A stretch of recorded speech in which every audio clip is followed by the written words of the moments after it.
Hello friend, स्वागत है आपका अपने चैनल आस्क क्लास में। आज की इस वीडियो में मैट्रिक बोर्ड परीक्षा 2021 के लिए हिंदी का काफ़ी महत्वपूर्ण सब्जेक्टिव क्वेश्चन हम आपको बताने वाले हैं, जो 2021 बोर्ड एग्जाम के लिए काफ़ी महत्वपूर्ण है। तो एक भी प्रश्न आप स्किप मत कीजिएगा, वीडियो को पूरा शुरू से लेकर अंत तक देखिएगा।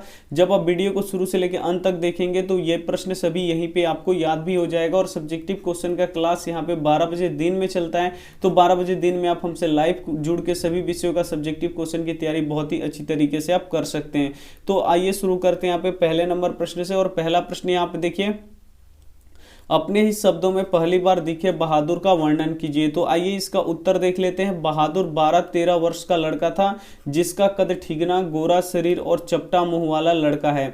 जो बहादुर है उसका उम्र कितना है? 12 से 13 वर्ष का उम्र है बहादुर का, जिसका कद क्या है? ठीकना, यानी कद में छोटा है, गोरा लेकिन उसका शरीर कैसा है? गोरा है। और यहाँ पे चपटा मुंह वाला लड़का है, आंखें भूरे रंग की मुल्काते हुए खड़ा था, आधी बाह की सफेद कमीज और भूरे रंग का जूता पहना हुआ था। और जो बहादुर था वो आधी बाह की सफेद कमीज पहना हुआ था और भूरे रंग का पुराना जूता पहना हुआ था, और गले में स्काउट की तरह रुमाल बांधा था। और जो स्काउट वाले जैसे गले में रुमाल बांधते हैं, वैसे ही बहादुर क्या किया था? अपने गले में रुमाल बांध लिया था। लेखक के परिवार के लोग उसे ऐसे घेरे हुए थे जैसे वह कोई अजीब चीज हो। लेखक के जो घर परिवार के लोग थे वो बहादुर को ऐसे घेरे हुए थे जैसे कोई वैसा लड़का आज तक उन्होंने देखा ही नहीं है। तो ये प्रश्न काफी ही महत्वपूर्ण था। तो उम्मीद करते हैं ये प्रश्न आपको समझ में आ गया होगा। तो आइए देखते हैं यहाँ पे अगला प्रश्न।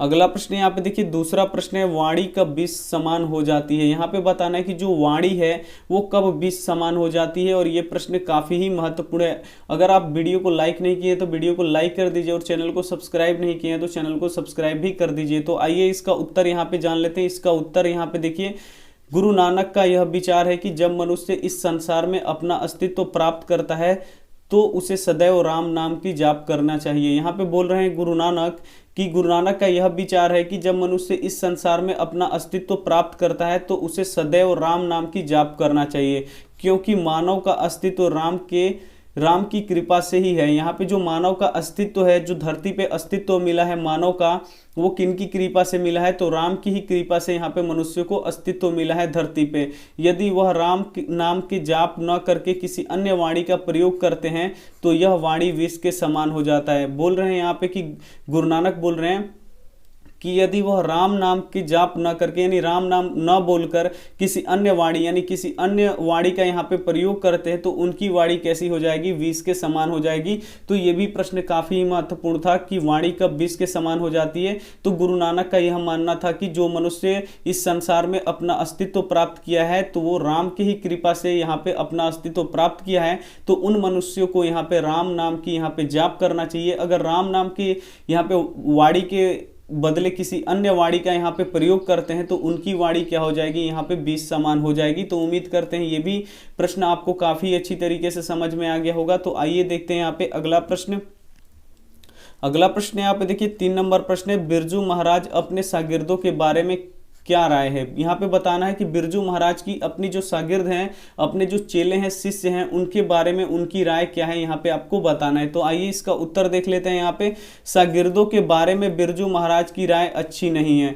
जो शागिर्द हैं उनके बारे में जो बिरजू महाराज की राय है वो अच्छी नहीं है। उन्होंने कई खूब अच्छे और कई काम चलाऊ शागिर्द के नाम गिनाए। जो बिरजू महाराज थे वो कई अच्छे शागिर्द बताए, कई खूब अच्छे शागिर्द यहाँ उनके नाम बताए, और कई काम चलाऊ शागिर्द के भी नाम यहाँ पे गिनाए यानी बताए।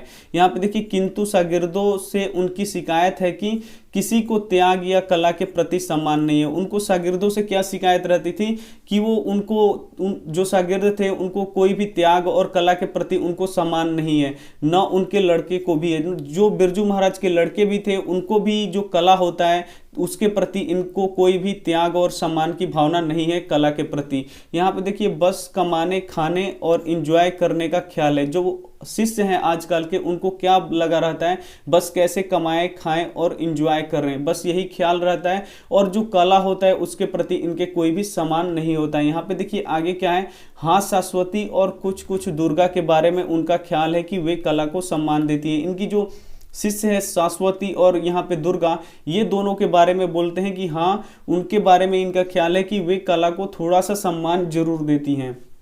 ये भी काफी महत्वपूर्ण प्रश्न था, तो आपको समझ में आ गया होगा। एक बार फिर से समझ लीजिए कि बिरजू महाराज कि अपने शागिर्दों के बारे में क्या राय थी। तो बिरजू महाराज के बारे में, जो बिरजू महाराज है वो अपने शागिर्दों के बारे में कुछ अच्छा राय नहीं दे हैं। उन्होंने बताया कि हमने कई अच्छे, कई खूब अच्छे और कई यहाँ पे काम चलाऊ शागिर्द भी देखे हैं। और यहाँ पे देखिए उनको शागिर्दों से उनकी शिकायत रहती है कि वो त्याग या कला के प्रति उनके बीच में कोई भी यहाँ पे सम्मान नहीं है। कला और त्याग के प्रति जो उनके शागिर्द होते हैं उनमें कोई भी सम्मान नहीं है, हमारे लड़के को भी नहीं है। बिरजू महाराज ने बताया कि जो हमारे लड़के हैं उनको भी कला और यहाँ पे त्याग के प्रति कोई भी सम्मान नहीं है, बस उनको खाने, कमाने और एंजॉय करने का ही ख्याल है। लेकिन यहाँ पे जो दो यहाँ पे शिष्य बताए हैं, शाश्वती और कुछ कुछ दुर्गा के बारे में उनका ख्याल है कि कला को सम्मान देती है। जो यहाँ पे शाश्वती हैं और यहाँ पे दुर्गा हैं, ये इनको बताए हैं बिरजू महाराज की ये कला को थोड़ा सा सम्मान जरूर देती हैं। तो उम्मीद करते हैं प्रश्न आपको अच्छा लगा होगा। तो अच्छा लगा है तो वीडियो को जरूर लाइक कर दीजिएगा और चैनल को जरूर सब्सक्राइब भी कर लीजिएगा। ये देखते हैं यहाँ पे अगला प्रश्न। अगला प्रश्न यहाँ पे देखिए 4 नंबर प्रश्न है, संतु मछली लेकर क्यों भाग गया। जो संतु था वो मछली लेकर क्यों भाग गया, आपको यहाँ पे बताना है। तो आइए इसका उत्तर देख लेते हैं। संतु मछली लेकर भागा क्योंकि वह नहीं चाहता था कि मछलियां कट जाएं। जो संतु था वो इसलिए मछली लेकर भागा क्योंकि वो नहीं चाहता था कि मछलियां कट जाएं। यहाँ पे देखिए आगे क्या लिखा है, भग्गू उन्हें पटक पटक कर मार देता था फिर काटता था। जो भग्गू था मछलियों को क्या करता था, पटक पटक कर पहले मारता था, फिर क्या करता था, उस मछली को जब मर जाती थी मछली तो उससे क्या करता था, काटता था। यहाँ पे आगे देखिए संतु, यहाँ पे देखिए संतु इसीलिए मछली को गमछे में लपेटकर भाग गया। जो संतु है इसीलिए क्या किया, एक मछली को क्या किया, गमछे में लपेटा और लेकर क्या किया, भाग गया। संतु मछली को बचाना चाहता था। जो संतु था वो मछली को काटने नहीं देता था, उसे लगा कि भग्गू इस मछली को भी पटक पटक के मार देगा और फिर इसको काटेगा। तो इसीलिए संतु क्या किया, एक मछली को अपने गमछे में लपेटा और लेकर यहाँ पे भाग गया क्योंकि उसे मछली को यहाँ पे बचाना था। तो उम्मीद करते हैं ये भी प्रश्न आपको काफी अच्छी तरीके से समझ में आया होगा। तो आइए देख लेते हैं यहाँ पे अगला प्रश्न। अगला प्रश्न यहाँ पे देखिए 5 नंबर प्रश्न है, सीता क्या सोचकर घर से निकल पड़ी। जो सीता है वो क्या सोची और अपने घर से निकल पड़ी। तो आइए इसका उत्तर देख लेते हैं। यहाँ पे अपने बेटे द्वारा प्रतिमाह 50-50 रुपए देने की बात सुनकर सीता को बहुत ही पीड़ा हुई। जो अब सीता के लड़के थे, सीता के 3 लड़के थे, वो अब अपनी माँ को क्या बोले कि अब तुम क्या करो कि 50-50 रुपए का महीना ले लो और अपने से ही खाओ। तो यहाँ पे देखिए अपने बेटे द्वारा प्रतिमाह 50-50 रुपए देने की बात सुनकर सीता को बहुत ही पीड़ा हुई। सीता सोची मुझे मजदूरी ही करनी है तो कहीं भी करके कर लूंगी और रोटी खा लूंगी। जो सीता है वो सोचती है कि 50-50 रुपये हमको घर से ही मिलेगा तो हम कहीं भी जाऊंगी और वहाँ पे मजदूरी करूंगी और उस मजदूरी से जो भी रुपया मिलेगा उसे मैं क्या करूंगी कि रोटी खरीद कर खा लूंगी। यही सोचकर सीता अपने घर से निकल पड़ी। तो ये भी प्रश्न काफी ही महत्वपूर्ण था। तो ये भी प्रश्न आपको अच्छी तरीके से समझ में आया होगा। तो वीडियो को अभी तक आप लाइक नहीं किए तो वीडियो को लाइक कर दीजिए, अपने दोस्तों के पास, अपने भाई बहनों के पास जरूर शेयर कीजिएगा जो 10वीं की तैयारी करते हैं। चैनल को अभी तक आप सब्सक्राइब नहीं किए तो चैनल को सब्सक्राइब कर लीजिए और साथ में बेल आइकन को ऑल पे दबा लीजिए। जब तक आप ऑल पे नहीं दबाइएगा तब तक आपके पास क्लास का कोई भी नोटिफिकेशन नहीं पहुंच पाएगा। इसीलिए बेल आइकन को सब्सक्राइब करने के बाद जो बेल आइकन आता है उसको ऑल पे दबाना बहुत ही जरूरी होता है। Thank you for watching. मिलते हैं अगले वीडियो में, तब तक अपना ध्यान रखिए, मन लगा के पढ़ाई कीजिए। Take care and bye.